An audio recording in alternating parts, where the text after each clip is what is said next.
थप्पड़ शादीशुदा लोगों के लिए बड़ी सीख। चटाक चटाक घर का दरवाजा खोलते ही अजय ने अपनी पत्नी रमा के गालों पर जोरदार तो थप्पड़ मारे। अचानक पड़े थप्पड़ से रमा जमीन पर नीचे गिर गई। ये देखकर पास रमा की 2 साल की बेटी उसे पकड़कर रोने लगी। रमा ने गालों पर हाथ रखते हुए कहा, अजय ऐसा क्या किया मैंने? फिर अजय ने दांत पीसते हुए गुस्से में कहा, रमा तुम्हें मैंने मना किया था ना कि तुम पार्टी में किसी के सामने अपना मुंह नहीं खोलोगी, किसी से भी बात नहीं करोगी। जाहिल गवार कहेगी, जरा भी शर्म नहीं आती तुम्हें? अचानक पड़े थप्पड़ से रमा सक पका गई थी। उसकी आंखों में आंसू आ गए। उसे समझ नहीं आ रहा था कि आखिर गलती क्या हुई। रोते हुए कांपती आवाज में उसने दोबारा कहा, लेकिन मैंने क्या किया? अजय ने गुस्से में तमतमाते हुए कहा, अच्छा क्या किया? क्यों कहा कि मुझे अंग्रेजी में आपकी बात समझ नहीं आई? आप हिंदी में पूछिए तो मैं आपको बता सकती हूँ। तब रमा को ध्यान आया कि उसने अजय के साथ ही अफसर की पत्नी के साथ हिंदी में बात की थी, क्योंकि रमा को अंग्रेजी बोलनी नहीं आती थी। गांव के कॉलेज से बीए पास रमा की शादी उसके बड़े पापा ने अपने नजदीकी मित्र के बेटे अजय से करा दी, जो एक सरकारी अफसर था। रमा के पिता एक किसान थे और माँ एक सामान्य गृहिणी। रमा अपने माता पिता की इकलौती संतान थी। अजय के घर वाले भी मोटे दहेज के लालच में आकर शादी के लिए तैयार हो गए। रंग रूप और गुण से सुंदर रमा बहुत ही व्यवहारिक और सामाजिक स्त्री थी। इसके विपरीत अजय व्यवहारहीन और अहंकारी व्यक्तित्व का पुरुष था। उसे अपने पद और प्रतिष्ठा का इतना अभिमान था कि उसके आगे वो किसी को कुछ नहीं समझता था। खासकर अपनी पत्नी रमा को तो वो हमेशा से अपने पैर की जूती समझता था।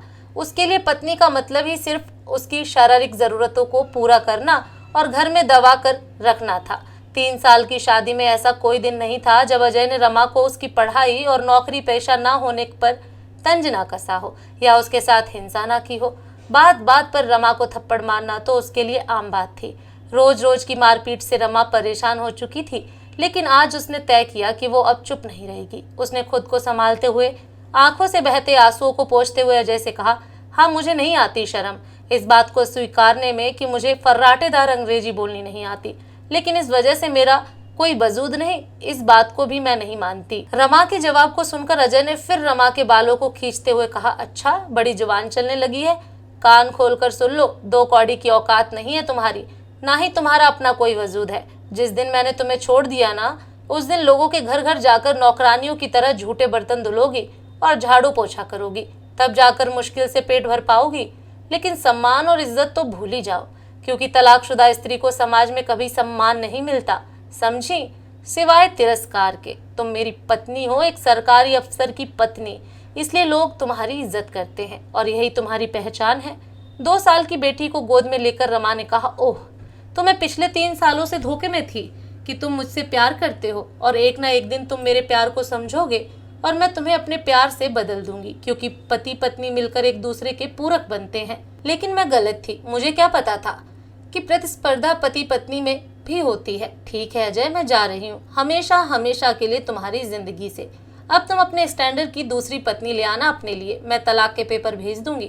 कहकर रमा वापस अपने गांव अपने माता पिता के पास चली गई।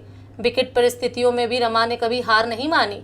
समाज के ताने उल्हाने सहती रमा अब सामाजिक कार्यों में जुट गई और अपने दर्द को कलम से सहायता से डायरी के पन्नों में समेटने लगी। लेकिन कहते हैं ना कि सूर्य की तेज रोशनी को काले घनेरे बादल भी नहीं ढक सकते, उसी प्रकार रमा की प्रतिभा भी कब तक समाज से छिपी रह सकती थी। रमा को भी प्रसिद्धि मिली पूरे 20 साल बाद। अथक कड़े परिश्रम के बाद आज जब रमा और अजय का आमना सामना हुआ तो पुरानी सारी कड़वी बातें याद आ गईं। भीड़ से पूरा सभागृह तालियों से गूंज रहा था। आज रमा की उपलब्धियों के सम्मान में आज उसे महामहिम राष्ट्रपति से समाज में महिला के सामाजिक सुधार एवं उनके लिए स्वरोजगार पैदा करने के साथ साथ घरेलू हिंसा की शिकार महिलाओं को न्याय दिलाने एवं उनकी शिक्षा के लिए जागृत करने के लिए पुरस्कार मिलना था। हिंदी में सबसे मिलजुल कर बात करती भीड़ में आज अजय भी हाथ बांधे पीछे लाइन में खड़ा हुआ था, नजरें झुकाए। अजय को आज समझ में नहीं आ रहा था कि जिसे वो गवार समझता था, दरअसल वो तो बहुमुखी प्रतिभा की धनी थी। रमा आज समाज में प्रसिद्ध लेखिका और समाज सुधारक थी, जिसका सब सम्मान करते थे। आज उसे आगे बढ़कर बधाई देने में भी संकोच हो रहा था। तभी एक पत्रकार आगे बढ़कर रमा से अंग्रेजी में सवाल पूछा तो रमा ने आज फिर नम्रता पूर्वक हाथ जोड़कर कहा, महोदय कृपया अपना प्रश्न हिंदी में पूछे, मुझे अंग्रेजी नहीं आती। तब पत्रकार ने कहा, जी माफी चाहूंगा, मैं अपना सवाल हिंदी में पूछता हूँ। मैडम, आपके मन में सामाजिक सेवा का ख्याल कैसे आया? अपनी सफलता का श्रेय आप किसे देना चाहेंगी? आज जहाँ लोग इंग्लिश मीडियम में अपने बच्चों को पढ़ा रहे हैं, बात कर रहे हैं, वहाँ आप हिंदी में लिखती हैं। क्या आपको कभी असफलता का डर नहीं लगा? तब रमा ने कहा, जी नहीं, मुझे हिंदी बोलने लिखने में शर्म नहीं आती। और जैसा कि हम सब जानते हैं कि परिस्थितियों से बड़ा गुरु कोई नहीं होता। कठिन परिस्थितियां हमें मजबूत बनाती हैं। इसलिए आज मैं उस व्यक्ति का दिल से आभार व्यक्त करना चाहती हूँ जिसने मुझे अपने जीवन और घर से मुक्त कर मेरे स्वाभिमान को जगाया। वो व्यक्ति मेरे जीवन के ऐसे गुरु हैं जिनके दिए घावों ने मेरे अंदर दबे आत्मविश्वास और आत्मसम्मान को जीवन में नई दिशा एवं कुछ कर गुजरने के जुनून को जगाया। जिन्होंने मुझे अपने सामाजिक रिश्ते से आज़ाद करके बाहर समाज में आकर सांस लेने का और समाज के लिए कुछ करने का मौका दिया। बेशक आशीर्वाद और साथ मेरे माता पिता का मुझे मिला, लेकिन परिस्थितियों का ठोकर उसी व्यक्ति से मिला। इसलिए मैं उनका आपके माध्यम से धन्यवाद करती हूँ। साथ ही हर महिला पुरुष से कहना चाहूंगी कि हमारी सफलता में हमारी भाषा कभी बाधक नहीं बन सकती, और हिंदी तो हम सभी भारतवासियों के दिल की भाषा है। सफलता के लिए बस सच्ची लगन और जुनून की जरूरत होती है। थोड़ी देर बाद मौका मिलते ही रमा को अकेला देखकर अजय उसके सामने आकर खड़ा हो गया और उसने कहा, रमा, अपनी गुड़िया कैसी है? अब तो बड़ी हो गई होगी। रमा ने कहा, मेरी बेटी बिल्कुल ठीक है और अब पढ़ाई के साथ साथ मेरे ही सामाजिक कार्यों में मेरी मदद करती है। अजय ने कहा, रमा, तुम ऐसा क्यों कह रही हो? वो मेरी भी बेटी है। मुझे माफ़ कर दो, मैं तुम्हारी अहमियत नहीं समझ पाया। तुम्हारे जाने के बाद मैंने अपने ही ऑफिस की महिला साथी अफसर से शादी की, 2 बेटे भी हैं, लेकिन मेरी कोई इज्जत नहीं, ना ही मेरी कोई अहमियत है।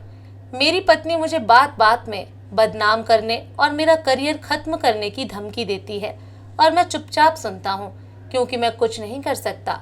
चुपचाप खड़ी अजय की बातों को सुनती रमा ने आखिर में हाथ जोड़कर कहा, महोदय, मैं असहाय लोगों की मदद करती हूँ, लेकिन आप तो खुद सक्षम हैं।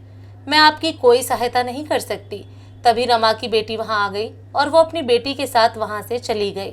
अजय आज नजरें झुकाए चुपचाप सब कुछ सुन रहा था, लेकिन आज कुछ भी कहने की स्थिति में वो बिल्कुल नहीं था और अपनी तिरस्कृत किए रिश्ते को जाते देख रहा था, क्योंकि वो आज मजबूर था और कुछ नहीं कर सकता था। लेकिन रमा आज मजबूत थी। दोस्तों, उम्मीद करती हूँ कि ये कहानी आप सबको पसंद आई होगी, तो प्लीज़ लाइक, शेयर और कमेंट करना ना भूलें। कहानी का उद्देश्य सिर्फ इतना है कि हम अक्सर कहते हैं कि ऐसा सिर्फ कहानियों में हो सकता है, लेकिन हम ये भूल जाते हैं कि कहानियाँ बनती ही तभी हैं जब ऐसी घटनाएं होती हैं। उन घटनाओं से प्रेरित होकर ही कहानियाँ लिखी जाती हैं, और महिलाएं तो शक्ति स्वरूपा होती हैं। अगर वो कुछ करने की ठान लें तो फिर कोई शक्ति उन्हें कभी हरा नहीं सकती।